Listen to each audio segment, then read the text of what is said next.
My first job was at one of our mega giant, super friendly local game retailers. I'd like to say I got the job because I'm a go-getter with lots of integrity. But the truth is, it was either get kicked out of my parents' place and work a minimum wage job, or stay at home rent-free and work a minimum wage job. Either way, I was working minimum wage. It's not great. The first week was great. I stood behind the register feeling large and in charge, even though I had no idea how the register worked, and I probably shouldn't have been left there alone. And I forgot how to count change a few times, and maybe I said a few curse words that you're not supposed to tell customers from behind the register, but it really did go great. At least I thought so. That new job magic lasted about a week. Then they had me do the actual job. See, the thing is about working at your local friendly mega giant game retailer is that the clerk really isn't your friend. We had this thing called a quota, which really is kinda just a kill count for how many customers you ripped off. The way you increased your kill count to please the blood gods above was to sell people discount cards they didn't need and call it a subscription, or maybe convince them to sell back that new game they bought last week so they can get the newer game that just came out. Now, I didn't like that all too much. I preferred to just stand behind the register with a stupid smirk on my face and say, "Welcome to local friendly mega giant game retailer." But if I wanted to keep my $5.25 an hour, I had to rip some people off. For example, if you see a mother in there with their son and she doesn't have a wedding ring on, she's a single mom. A fine target to sell some games that are overpriced and not very good. If I could turn back time and maybe not rip a certain person off, it would have been that time a single mother came up to me with a game and asked, "Is this any good?" She was holding up a used copy of Sonic 06.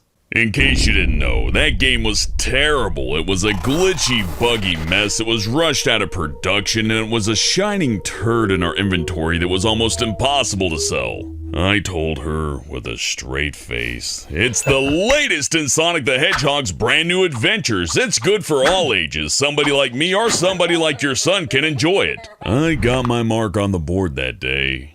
Didn't feel good about it, but I got to keep my $5.25 an hour job. By that point, any excitement or happiness I had for the job was gone. I had to convince myself, well, it could be worse. I could be doing this other job or this terrible job, but I'm doing this job. It's not so bad. I wasn't just selling games at that point. I was selling myself.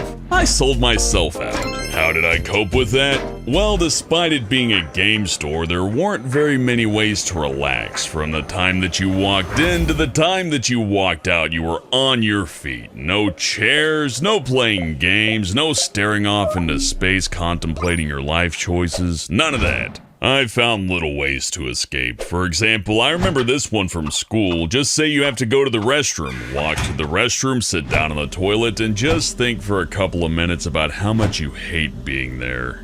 I'm not the only one who had that idea. One time I actually had to use the restroom, but I heard my manager crying in there, so I just walked back up to the register and pretended like I didn't hear anything.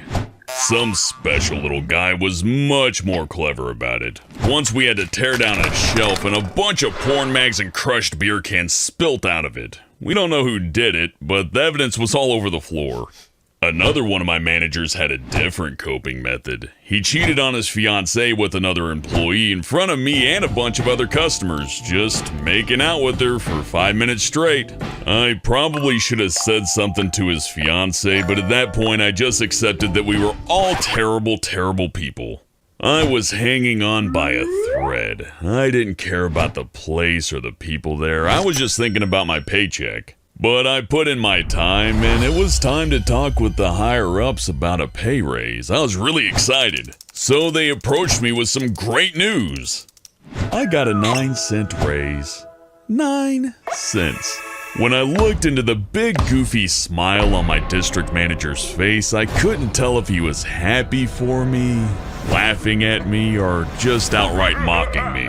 The smile on that fat, smug bastard's face, it said to me, "Here you go, sport. We know you spent many hours filling our pockets with money by ripping off poor innocent people who don't know any better, so we decided to give you this little gift. Enjoy the 9 cents. Don't spend it all in one place." What did he expect me to say to that? Something like, Wowee, an extra $4 for a week's worth of work, not counting taxes, but whoa, I didn't think you guys cared so much. That was my last day. That was the straw that broke the camel's back. That was the pair of scissors snipping that last string I was hanging by. I was done. That was it. And I really wanted to let him have it. He's working for a giant corporate entity just like I was. So I realized there was no point in it. He knows what's wrong with the business. I don't have to tell him. Hell, I'm part of the business. But the real kick to the teeth was I asked my other coworkers what they were being paid. Did they get any kind of raise? They got nothing. It was just me. I was the golden boy. I was the exceptional worker. I was the one raking it in for him, and I was worth 9 cents, 9 whole pennies. It was the best anyone could hope to achieve at the Mega Giant Ultra Friendly Game Place. I was the best, and I got the best they had to give. I was so angry, so very angry, but there really wasn't anything to do about it. All I could do was just not come back. What could I have done? Haggle them up to a dime? That way I have my raise in 1 solid unit of money rather than 9 separate units of money? If a lot of good that would do. No, I just moved on to greener pastures of YouTube, where they respect me and all the money's great. I can't say that out loud like I'm serious. That's a load of crap. But if there were something to learn here, one little nugget of knowledge is that if you want a break during work or school, just tell everybody that you have diarrhea.